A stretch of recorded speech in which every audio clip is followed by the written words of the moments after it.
নমস্কাৰ, আজি হৈছে ৩০ জানুৱাৰী শুক্ৰবাৰ। এই মুহূৰ্তত সমগ্ৰ ৰাজ্যবাসীৰ বাবে আহি পৰিছে আজি ৰাতিপুৱাৰ বহুকেইটা ডাঙৰ খবৰ। জনাইছোঁ আজি ৰাতিপুৱাৰ প্ৰথমটো ব্ৰেকিং নিউজ। হিমন্ত বিশ্ব শৰ্মাৰ অপসাৰণৰ দাবীত পত্ৰ। অসমত লাগে ৰাষ্ট্ৰপতি শাসন।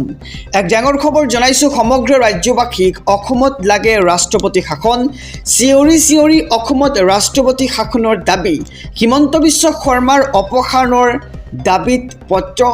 মুখ্য নিৰ্বাচনী আয়ুক্তলৈ পত্ৰ লিখি বিস্ফোৰণ আমিনুল ইছলামৰ আৰু মুখ্যমন্ত্ৰীৰ পদত্যাগৰ দাবী উত্থাপন আমিনুলৰ। হিমন্ত বিশ্ব শৰ্মাৰ নেতৃত্বত অসমত সম্ভৱ নহয় মুক্ত নিৰ্বাচন। অসমত ৰাজতন্ত্ৰ চলাইছে মুখ্যমন্ত্ৰীয়ে আৰু বহিৰাজ্যৰ ভোটাৰক আনিব বিচাৰিছে। অসমত লাগে ৰাষ্ট্ৰপতি শাসন আৰু চিঞৰি চিঞৰি অসমত ৰাষ্ট্ৰপতি শাসনৰ দাবী আমিনুল ইছলামৰ আৰু অসমত লাগে ৰাষ্ট্ৰপতি শাসন। চিঞৰি চিঞৰি অসমত ৰাষ্ট্ৰপতি শাসনৰ দাবী আৰু হিমন্ত বিশ্ব শৰ্মাৰ অপসাৰণৰ দাবীত পত্ৰ। মুখ্য নিৰ্বাচনী আয়ুক্তলৈ পত্ৰ লিখি বিস্ফোৰণ আমিনুল ইছলামৰ। জনাইছোঁ ৰাতিপুৱাৰ আৰু এটি ব্ৰেকিং নিউজ। ৰাজ্যত আৰম্ভ হ'ল নিৰ্বাচনৰ বতৰ। যিকোনো মুহূৰ্তত ঘোষণা হ'ব নিৰ্বাচনৰ দিন। সাজু হৈছে নিৰ্বাচন আয়োগ। এক ডাঙৰ খবৰ জনাইছোঁ সমগ্ৰ ৰাজ্যবাসীক। ৰাজ্যত আৰম্ভ হ'ল নিৰ্বাচনী বতৰ। যিকোনো মুহূৰ্তত ঘোষণা হ'ব নিৰ্বাচনৰ দিন। ২৭ বা ২৮ ফেব্ৰুৱাৰীত ঘোষণা হ'ব পাৰে নিৰ্বাচনৰ দিন। নিৰ্বাচনৰ বাবে প্ৰতিটো ৰাজনৈতিক দলে আৰম্ভ কৰিলে কুচকাৱাজ আৰু বহাগ বিহুৰ পূৰ্বেই ৰাজ্যত সম্পন্ন হ'ব নিৰ্বাচন। ৰাজ্য চৰকাৰেও বিহুৰ পূৰ্বেই নিৰ্বাচন শেষ কৰিবলৈ কৰিব আবেদন আৰু মুখ্যমন্ত্ৰী ডক্টৰ হিমন্ত বিশ্ব শৰ্মাৰ এই ডাঙৰ মন্তব্য। ৰাজ্যত আৰম্ভ হ'ল নিৰ্বাচনী বতৰ আৰু যিকোনো মুহূৰ্তত ঘোষণা হ'ব নিৰ্বাচনৰ দিন। ২৭ বা ২৮ ফেব্ৰুৱাৰীত ঘোষণা হ'ব পাৰে নিৰ্বাচনৰ দিন। জনাইছোঁ ৰাতিপুৱাৰ আৰু এটি ব্ৰেকিং নিউজ। BTCত নহয় এছাৰ। জিলা আয়ুক্তৰে আলোচনাৰ পিছতেই হাগ্ৰামা মহিলাৰ এই বৃহৎ ঘোষণা। এক ডাঙৰ খবৰ জনাইছোঁ ৰাজ্যবাসীক। BTCত বন্ধ থাকিব এছাৰ প্ৰক্ৰিয়া। BTC প্ৰধান হাগ্ৰামা মহিলাৰ এই ডাঙৰ ঘোষণা। BTCৰ ৫খন জিলাৰ উপায়ুক্তৰ সৈতে কেবিনেট মন্ত্ৰী জয়ন্ত মল্ল বৰুৱাৰ বৈঠক। কোকৰাঝাৰ, চিৰাং, বাক্সা, ওদালগুৰি আৰু তামুলপুৰ জিলাৰ উপায়ুক্তৰ অংশগ্ৰহণ আৰু এছাৰক লৈ BTCত চলি আছিল বিতৰ্ক আৰু ইয়াৰ পিছতে হাগ্ৰামা মহিলাৰ সৈতে হোৱা বৈঠকত সাময়িকভাৱে বন্ধ ৰখা হয় এছাৰ আৰু BTCত বন্ধ থাকিব এছাৰ প্ৰক্ৰিয়া। BTC প্ৰধান হাগ্ৰামা মহিলাৰ এই ডাঙৰ ঘোষণা। BTCৰ ৫খন জিলাৰ উপায়ুক্তৰ সৈতে কেবিনেট মন্ত্ৰী জয়ন্ত মল্ল বৰুৱাৰ বৈঠক আৰু কোকৰাঝাৰ, চিৰাং, বাক্সা, ওদালগুৰি আৰু তামুলপুৰ জিলাৰ উপায়ুক্তৰ অংশগ্ৰহণ। বিজেপিত চোৰ ডকাইত আৰু এইবাৰ কাক চোৰ ডকাইত সজালে গৌৰৱ গগৈয়ে। এক ডাঙৰ খবৰ জনাইছোঁ সমগ্ৰ ৰাজ্যবাসীক। কাক চোৰ ডকাইত বুলি কৈছে গৌৰৱ গগৈয়ে। মুখ্যমন্ত্ৰী হিমন্ত বিশ্ব শৰ্মাৰ বিৰুদ্ধে চাঞ্চল্যকৰ অভিযোগ গৌৰৱ গগৈৰ আৰু সংখ্যালঘুৰ ভোট চুৰি আৰু উজনি অসমৰ হিন্দুৰ গৰু চুৰি কৰে মুখ্যমন্ত্ৰীয়ে আৰু এনেদৰে এতিয়া মুখ্যমন্ত্ৰী ডক্টৰ হিমন্ত বিশ্ব শৰ্মাক চোৰ ডকাইত সজাইছে গৌৰৱ গগৈয়ে। মুখ্যমন্ত্ৰীক চোৰ ডকাইত অভদ্ৰ আখ্যা দিলে গৌৰৱ গগৈয়ে আৰু ভোট চুৰিৰ অভিযোগক লৈ চোৰ ডকাইত আখ্যা মুখ্যমন্ত্ৰীক। চোৰ আৰু ডকাইতক এইবাৰ প্ৰত্যাখ্যান কৰিব জনতাই। বিজেপিত চোৰ ডকাইত সোমাইছে বুলি কটাহ গৌৰৱ গগৈৰ আৰু ২৬ত অচি হৈ চোৰ ডকাইত কংগ্ৰেছে ধৰিব বুলি মন্তব্য গৌৰৱ গগৈৰ আৰু মুখ্যমন্ত্ৰী হিমন্ত বিশ্ব শৰ্মাৰ বিৰুদ্ধে চাঞ্চল্যকৰ অভিযোগ গৌৰৱ গগৈৰ। সংখ্যালঘুৰ ভোট চুৰি আৰু উজনি অসমৰ জনতাৰ হিন্দুৰ গৰু চুৰি কৰে মুখ্যমন্ত্ৰীয়ে আৰু মুখ্যমন্ত্ৰীক চোৰ ডকাইত অভদ্ৰ আখ্যা দিলে গৌৰৱ গগৈয়ে। জনাইছোঁ ৰাজনৈতিক প্ৰেক্ষাপটৰ এটি ডাঙৰ খবৰ। খং ৰাগ নুঠাকৈ মিত্ৰতা। অধিক আসন বিচাৰিলেও নাপাব অগপই। এক ডাঙৰ খবৰ জনাইছোঁ সমগ্ৰ ৰাজ্যবাসীক। ২৬ত অগপ বিজেপিৰ মিত্ৰতাক লৈ আহি পৰিছে ডাঙৰ খবৰ।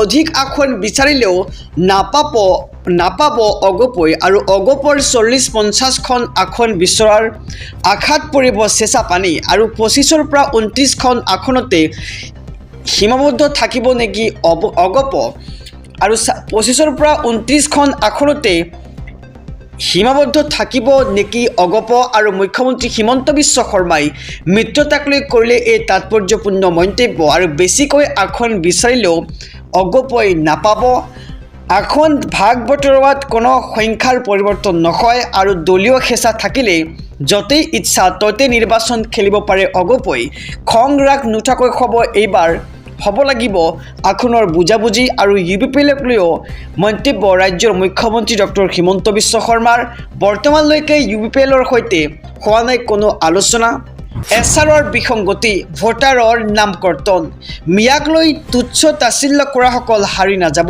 আৰু এইবাৰ AIUDFৰ উত্তাল প্ৰতিবাদ জনাইছোঁ খবৰ সবিস্তাৰে এছাৰৰ বিসংগতি ভোটাৰৰ নাম কৰ্তনক লৈ AIUDFৰ উত্তাল প্ৰতিবাদ AIUDFৰ বিধায়ক নজৰুল হক আৰু মিজানুৰ ৰহমানৰ নেতৃত্বত তীব্ৰ প্ৰতিবাদ জিলা আয়ুক্তৰ কাৰ্যালয় ঘেৰাও কৰি প্ৰতিবাদ সাব্যস্ত AIUDFৰ অবৈধভাৱে ভাৰতীয় সংখ্যালঘু ৰাইজৰ নাম কৰ্তন কৰিছে বিজেপি চৰকাৰখনে মিয়াক লৈ তুচ্ছ তাচ্ছিল্য কৰাসকলৰ বিৰুদ্ধে শীঘ্ৰেই আমি আইনৰ কাষ চাপিম মুখ্যমন্ত্ৰীয়ে কোৱাৰ দৰে সংখ্যালঘুক টাৰ্গেট কৰিছে বিজেপিয়ে আৰু ধুবুৰীত 25,506 গৰাকী ভোটাৰৰ বিৰুদ্ধে ভুৱা অভিযোগ দিছে বিজেপি গো বেক মুখ্যমন্ত্ৰী মুৰ্দাবাদ যধে মধে নাম কৰ্তন কৰা বন্ধ কৰক শ্লোগান AIUDFৰ আৰু বেনামী অভিযোগকাৰীয়ে নিৰ্বাচন আয়োগৰ ওচৰত দিছে অভিযোগ মুছলমানৰ নাম কৰ্তন কৰা অভিযোগৰ প্ৰতিবাদ ধুবুৰী জিলা AIUDFৰ আৰু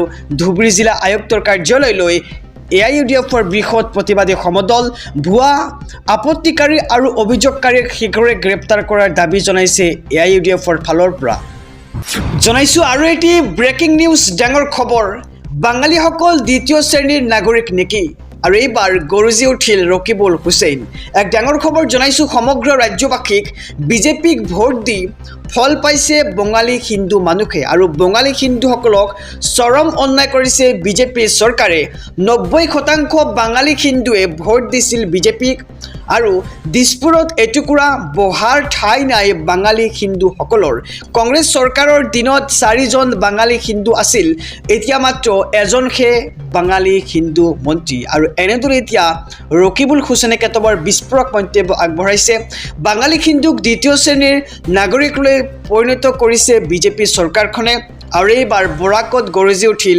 সাংসদ ৰকিবুল হুছেইন কৈছে যে বিজেপিক ভোট দি ফল পাইছে বাঙালী হিন্দু মানুহে বাঙালী হিন্দুসকলক চৰম অন্যায় কৰিছে এইখন বিজেপি চৰকাৰে 90% বাঙালী হিন্দুৱে ভোট দিছিল বিজেপিক কিন্তু বাঙালী হিন্দুসকলক এতিয়া অন্যায় অত্যাচাৰ কৰিছে এইখন চৰকাৰে দিছপুৰত এটুকুৰা বহাৰ ঠাই পোৱা নাই বাঙালী হিন্দুসকলে আৰু কংগ্ৰেছ চৰকাৰৰ দিনত 4জন বাঙালী হিন্দু আছিল আৰু এতিয়া মাত্ৰ এজনহে বাঙালী হিন্দু মন্ত্ৰী বুলি কৈছে সাংসদ ৰকিবুল হুছেইনে জনাইছোঁ আৰু এটি ব্ৰেকিং নিউজ ডাঙৰ খবৰ ৰিক্সা চালকে 5 টকা খুজিলে 10 টকা দিয়ক দুৱা পাব ভোটাৰ অধিকাৰ মুখ্যমন্ত্ৰীয়ে কাঢ়ি ল'ব নোৱাৰে আৰু গৰজি উঠিল এইবাৰ আশৰাফুল হুছেইন এক ডাঙৰ খবৰ জনাইছোঁ সমগ্ৰ ৰাজ্যবাসীক এছাৰৰ নামত বিজেপিয়ে বৈধ ভাৰতীয় নাগৰিকৰ নাম কৰ্তন কৰি আছে বিজেপিৰ নেতা পালিনেতাই কাৰ্যালয়লৈ গৈ কম্পিউটাৰত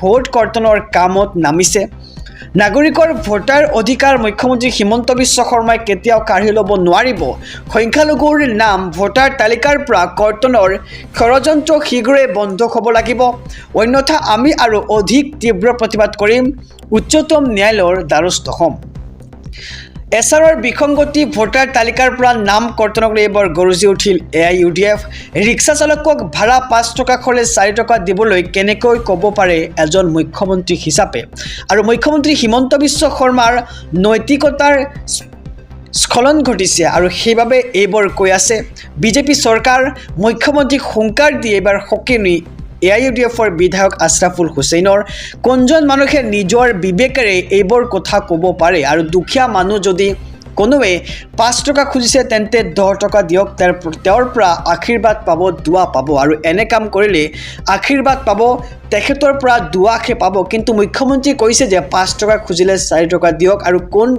বিবেকেৰে এজন মানুহে এনেবোৰ কথা ক'ব পাৰে হাজাৰ হাজাৰ লোকে শুনানিৰ বাবে শাৰী পাতি দিন ৰাতি একাকাৰ কৰিছে আৰু অভিযোগ দিয়া আপত্তি কৰাসকল কোন সেই কথা কোনেও নাজানে আৰু মুখ্যমন্ত্ৰী হিমন্ত বিশ্ব শৰ্মাৰ এই ষড়যন্ত্ৰ আমি AIUDF দলে কেতিয়াও হ'বলৈ নিদিওঁ আৰু এছাৰৰ নামত বিজেপিয়ে বৈধ ভাৰতীয় নাগৰিকৰ নাম কৰ্তন কৰি ৰাখিছে। বিজেপিৰ নেতা পালি নেতাই কাৰ্যালয়লৈ গৈ কম্পিউটাৰত ভোট কৰ্তনৰ কামত নামিছে। জনাইছোঁ আৰু এটি ব্ৰেকিং নিউজ ডাঙৰ খবৰ। বাৰম্বাৰ মানা কৰাৰ পিছতো মিয়া কিয় উজনি অসমলৈ আহে? শীঘ্ৰেই উজনি অসম এৰক মিয়াই আৰু উজনি অসম নেৰিলে পৰিস্থিতি হ'ব অধিক ভয়ংকৰ। সঁচাকৈ মিয়াৰ লাজ নাইকিয়া আৰু যদি লাজ থাকিল হয় তেন্তে উজনি অসমত কাম কৰিব নাহিল হয়। বাৰম্বাৰ মানা কৰাৰ পিছতো কিয় আহে উজনি অসমলৈ? চোৰ মানে হৈছে মিয়া, ডকাইত নকল টকা মানে হৈছে মিয়া আৰু অপৰাধী মানে হৈছে মিয়া মানুহ। শীঘ্ৰেই অবৈধ মিয়াই এৰক উজনি অসম, অন্যথা বাংলাদেশত থৈ আহিমগৈ আৰু অবৈধ মিয়া বাংলাদেশী খেদাৰ বাবে আমি দিল্লী পাইছোঁগৈ। সত্ৰ নামঘৰ সকলো মিয়াই দখল কৰি ৰাখিছে আৰু এনেদৰে এতিয়া মন্তব্য কৰিছে বীৰ লাচিত সেনাৰ নেতাই আৰু এইবোৰ মিয়াৰ পৰা মুকলাইছে কেৱল মুখ্যমন্ত্ৰী আৰু অপৰাধী মানে হৈছে মিয়া। শীঘ্ৰে অবৈধ মিয়াই এৰক উজনি, অন্যথা বাংলাদেশত থৈ আহিমগৈ। অবৈধ মিয়া বাংলাদেশী খেদাৰ বাবে আমি দিল্লী পাইছোঁগৈ। সত্ৰ নামঘৰ সকলো মিয়াই দখল কৰি আছিল আৰু এইবোৰ মিয়াৰ পৰা মুকলাইছে কেৱল মুখ্যমন্ত্ৰীয়ে আৰু মুখ্যমন্ত্ৰীৰ সিদ্ধান্তত শলাগ এতিয়া অসমীয়া যুৱ মঞ্চৰ।